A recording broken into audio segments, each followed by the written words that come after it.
chairman at the other end of the district. They're the only two people I call Mr. Chairman, except my wife, who's really Madam Chairman.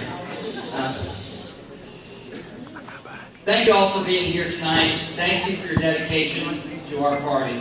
And I want to thank you for the opportunity to learn about Buncombe County and to provide some conservative leadership to some of our friends downtown. Yes.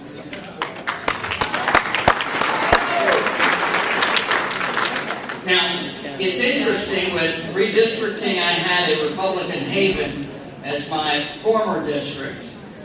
And now with redistricting going into downtown Asheville, I've now quadrupled the number of vegetarian restaurants. But in all seriousness, we've heard this so many times before, that this is the most important election of our lifetime. You hear that every 4 years, don't you? Well, this time it's actually true. We know what the president has done. He has had the opportunity to lead, and he has failed. We know that in order to tackle the financial crisis, he put in place Dodd-Frank that made credit more costly and less available. We know that rather than lowering taxes, he desires to raise taxes. In order to make the tax code less complicated, he wants to make it more complicated. We know with health care, rather than actually making health care more affordable, Obamacare makes it more costly and sends Medicare to bankruptcy sooner rather than later.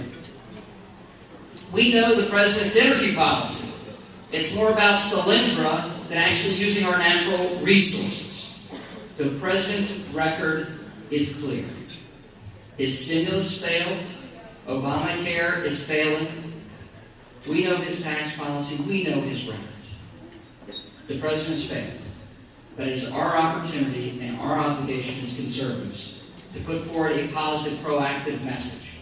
The American people know what they got in this president.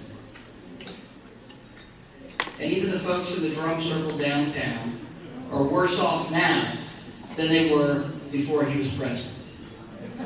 So we don't have to convince them. We don't have to convince them. What we have to do is convince our friends and neighbors that we have the right vision for America. We can reform education. We can lower taxes and make the tax code simpler rather than more complex. We can fix health care without having government in between you and your doctor. We know that we can use our American energy resources and fund alternatives and do all of the above for energy policy. We know that we've got a better vision for America.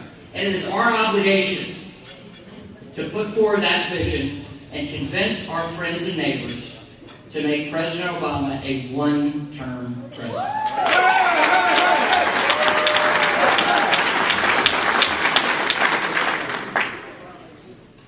You also know that in order for this president to be reelected to the White House, he must win North Carolina. There is no mistake why he put the Democrat National Convention in our state. There is no mistake about why President Obama has a favorite barbecue joint in Asheville. He has to turn out his vote. He has to win this state in order to get another 4 years. We have to work tooth and nail. We have to be in the trenches, putting up the signs, making the phone calls, knocking on the doors, doing what it takes to make sure that we have conservative leadership, not just in Raleigh, but in Washington, D.C.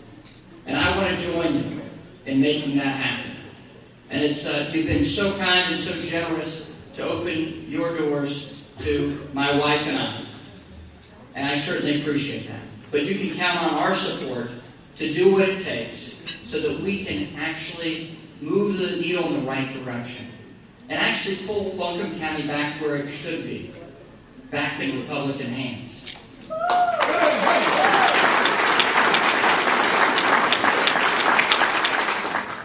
But I have a couple of asks for you.